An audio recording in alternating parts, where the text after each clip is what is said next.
Hey everybody, it's Tatiana with Back to Facts, and things are really heating up. I feel like we've learned more in the last week than we did during the whole pandemic about the pandemic. And there's still more to learn. There's still more that I have come across already that I've been saying for months. And for some reason, it was not being talked about in the media.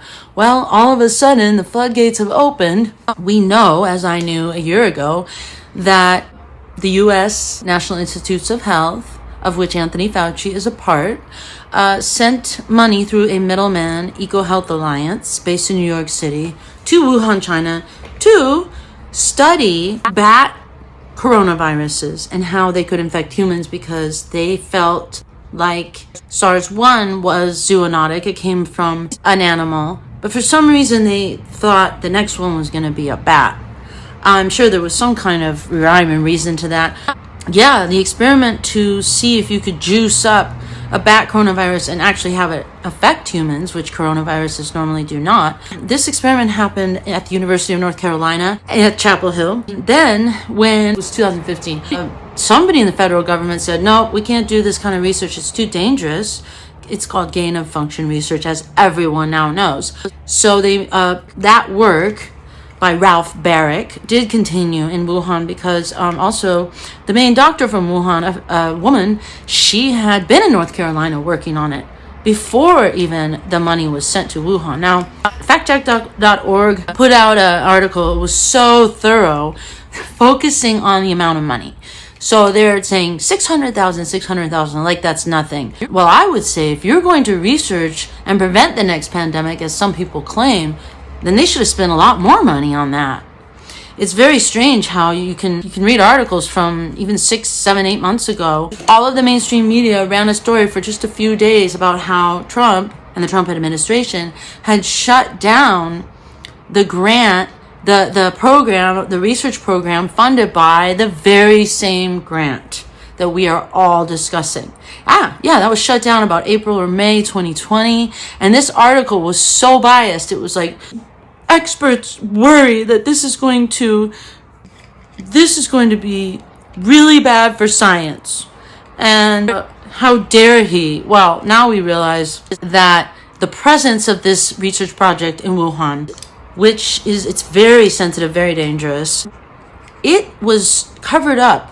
The fact that this research was going on was covered up like vociferously in the beginning of the pandemic, to the point where I actually traced the cover-up to the head of EcoHealth Alliance. Apparently Peter Daszak, I don't know how to say it, Daszak, he has known Fauci for years, and he's the one who, he's a virologist, and so he arranged for the funding to go to Wuhan to study these. And then after the pandemic came out, when Trump said, he was asked a question about maybe it came from the lab, this guy, bear with me, I found a nonprofit research organization called Right to Know America or something. I looked at it. They actually do look nonpartisan. They don't look right-wing at all. They have already achieved many exposés that have been in the New York Times, apparently. And you can see all of this in my most recent posts if you just scroll through. So this Right to Know USA or whatever, uncovered emails that had been released. They obtained them, probably through FOIA. And the emails were talking about covering up the fact that Peter Daszak was the one who authored the main letter, in the Lancet, published in the Lancet, talking about conspiracy theories and what a disservice this is to China and a disservice this is to Chinese scientists, and conspiracy theories are no good, yada, yada, yada, yada, yada. Well, Peter Daszak signed his name to it, but there were emails saying that maybe he shouldn't, because he wanted to distance himself from it because there was an obvious conflict of interest. And then in that paper in the Lancet, it actually says no conflict of interest, as is customary, but usually you actually have to have no conflict of interest, which wasn't the case. And then if you read it, I have it on my page on Instagram.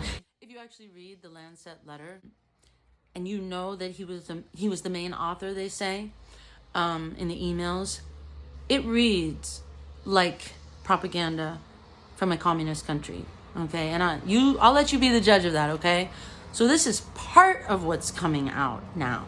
And a lot of scientists, mainstream scientists, are saying that they thought this all along. And it's kind of like, well, why weren't our voices being heard? They were saying. So please share this, read up on it, familiarize yourself with what happened, what was being covered up, and now what is coming out. And please share, like, subscribe, follow me here on Instagram and on Twitter and Facebook at Back to Facts, backtofacts.com. Bye.